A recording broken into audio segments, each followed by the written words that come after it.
उस मैसेज को पढ़ने के बाद बरसात में भी उसका चेहरा सूरज की तरह खिल उठा था।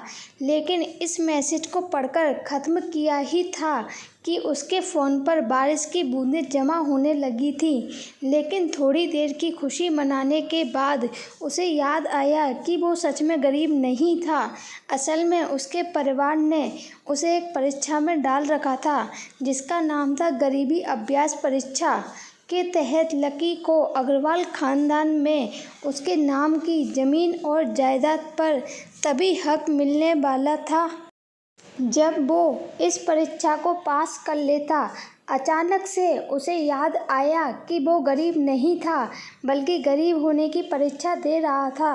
हालांकि परीक्षा देते देते उसे 8 बरस हो चुके थे, इसलिए उसे एहसास होने लगा था कि वो कभी परीक्षा को पास नहीं कर पाएगा और हमेशा हमेशा के लिए गरीब ही रह जाएगा। अच्छा हुआ चली गई, अब मिलना कभी। लकी ने होटल की तीसरी मंजिल की ओर देखा और पानी के अंदर ही अपना पैर पटक दिया। वो डिम्पल को कोस रहा था। उसने अपनी मोटरसाइकिल उठाई और फिर से चमन मेडिकल स्टोर जाने के लिए मुड़ने लगा। अगले दिन जब लकी की आंख खुली तो वो सीधा उठा और तैयार होकर शहर के सबसे बड़े बैंक न्यू सिटी बैंक पहुंच गया। वो बैंक न सिर्फ शहर का सबसे बड़ा बैंक था बल्कि वो सबसे अमीर बैंक भी था। वहाँ पर शहर के सबसे अमीर लोगों के ही पैसे जमा किए जाते थे। New city bank south Delhi में बसा हुआ था और उसके दरवाजे के बाहर महंगी से महंगी गाड़ी खड़ी रहती थी। भाई, अब इसमें से कौन सी नई गाड़ी लेगा? लकी मन ही मन सोच रहा था। उसे यकीन नहीं हो रहा था कि कल तक तो वो एक मोटरसाइकिल तक नहीं खरीद पा रहा था और आज वो एक कार, वो भी इतनी महंगी कार खरीदने की सोच रहा था।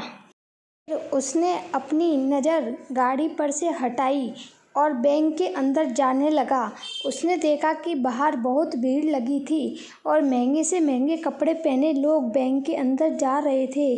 खुद में बदबू और कहा ये खुशबू। उसने एक बहुत ही गहरी सांस के अंदर ज़्यादा से ज़्यादा खुशबू को समेटने की कोशिश करते हुए अपने मन में सोचा। लेकिन अगले ही पल उसके मन में संकोच पैदा हो गया था। रातों रात लकी की किस्मत तो बदल गई थी, लेकिन उसके कपड़े नहीं बदल पाए थे।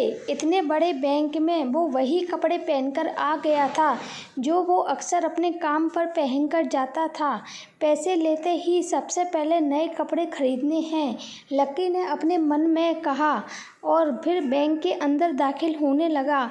जैसे ही उसने दरवाजे को धक्का दिया, लकी थोड़ा सा हड़बड़ी में दिखाई दे रहा था और इस जल्दबाजी के चक्कर में वो एक लंबे बाल वाली लड़की से जा टकराया था जो कि उसके बगल में ही चल रही थी।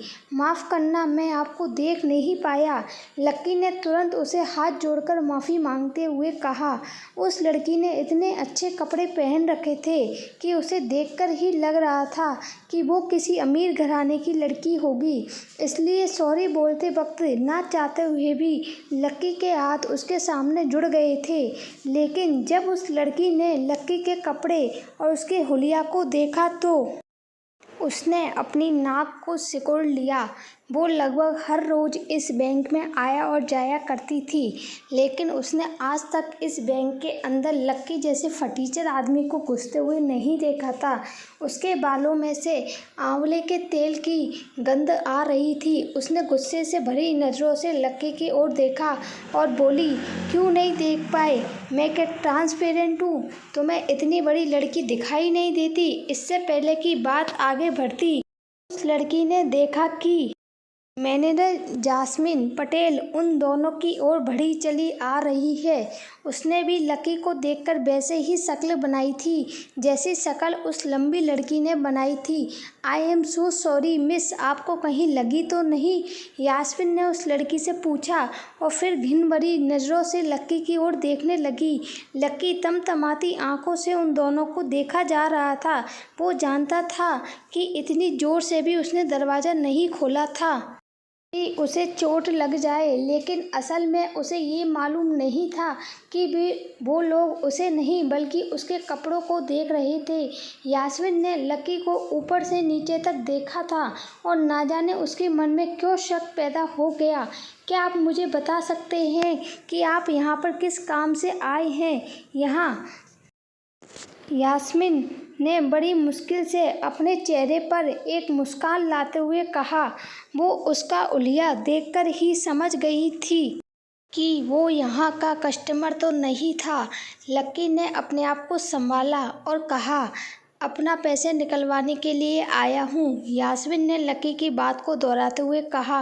वैसे तो वो लकी की बात पर जोर से हंसना चाहती थी, लेकिन उसने अपने आप को थोड़ा सा काबू में कर लिया था।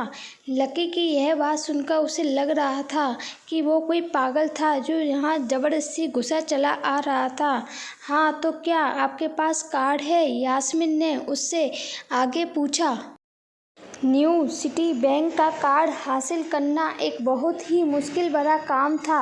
अगर किसी को भी उस बैंक का कार्ड लेना था तो सबसे पहले उस आदमी को अपने खाते में कम से कम 5 लाख रुपए जमा करवाने पड़ते थे, तब जाकर उसे कहीं कार्ड मिलता था।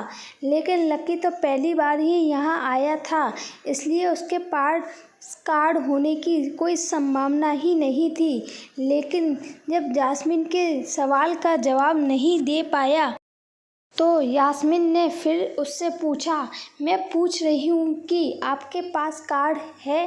वो समझ गई थी कि लकी पागल ही था जो कहीं से भागकर सीधा उनके बैंक में आ गया था।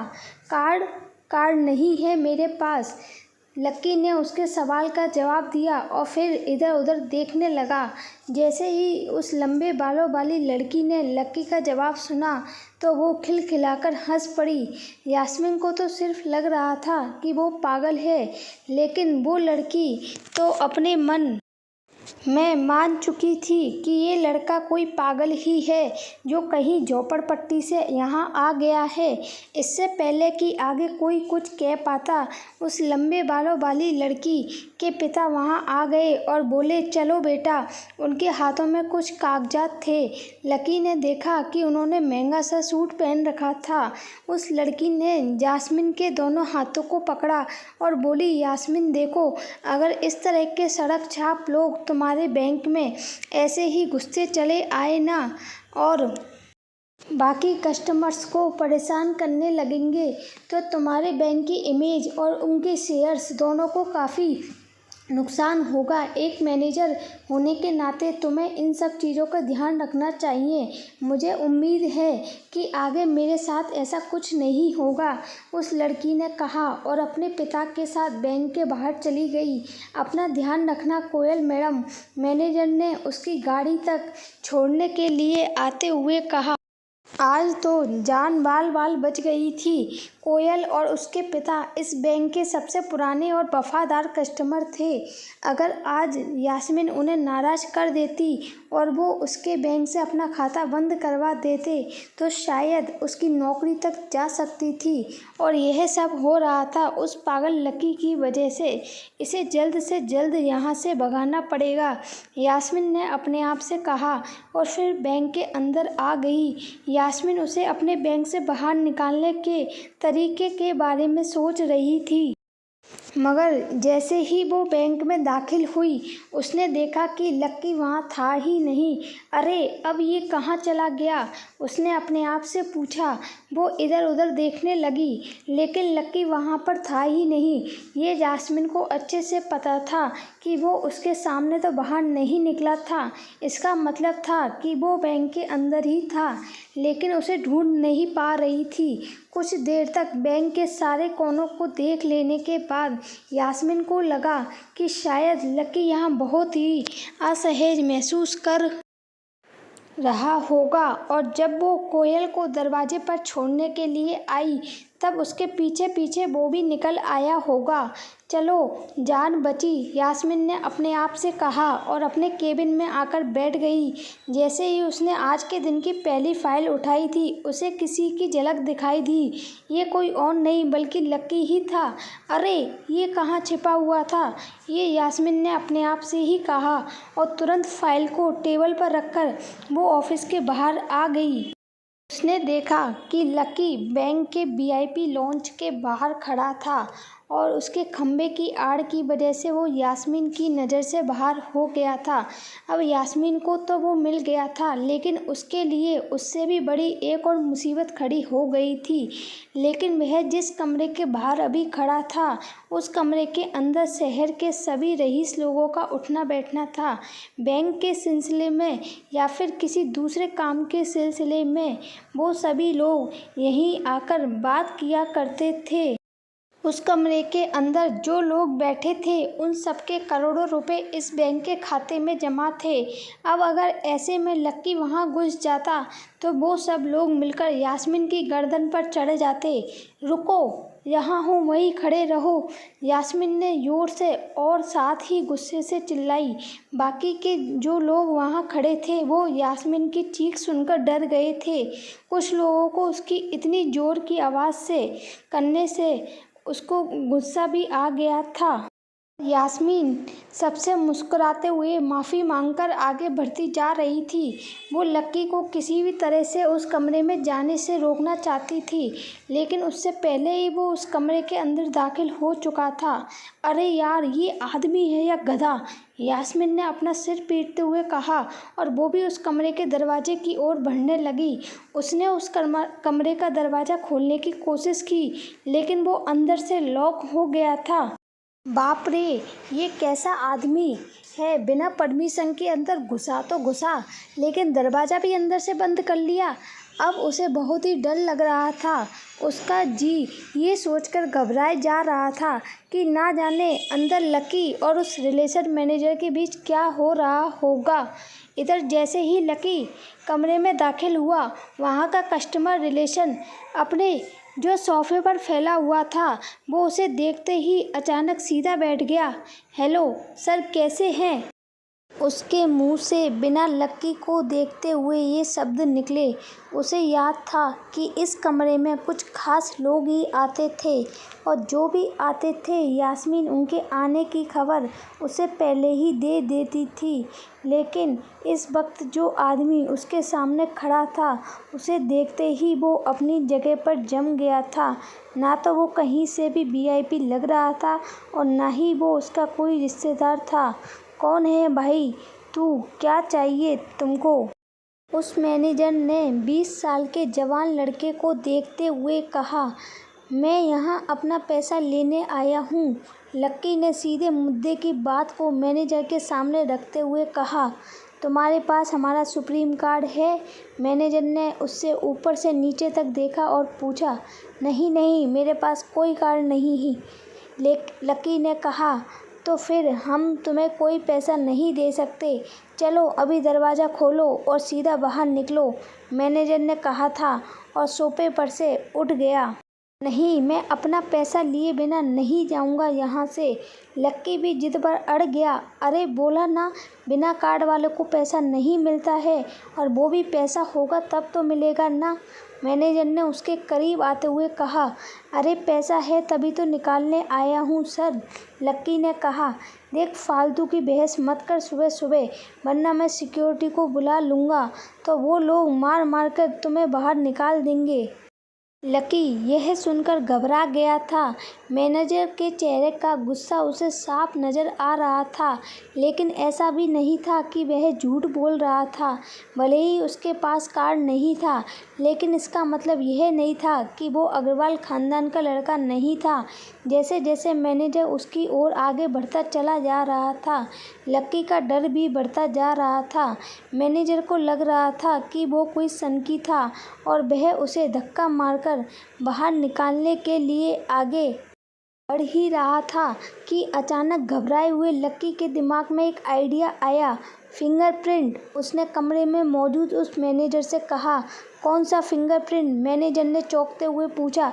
अरे अरे, आपने कहा ना कि आपको कार्ड चाहिए, पर मेरे पास कार्ड नहीं है, फिंगरप्रिंट है, और मुझे मालूम है कि आपके यहाँ फिंगरप्रिंट से भी पैसे निकलते हैं।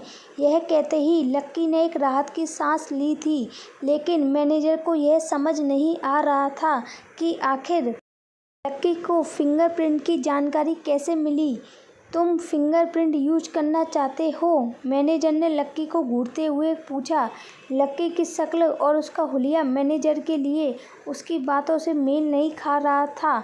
हाँ, मैं फिंगरप्रिंट यूज करना चाहता हूँ सर, लक्की ने सीना चौड़ा करते हुए कहा।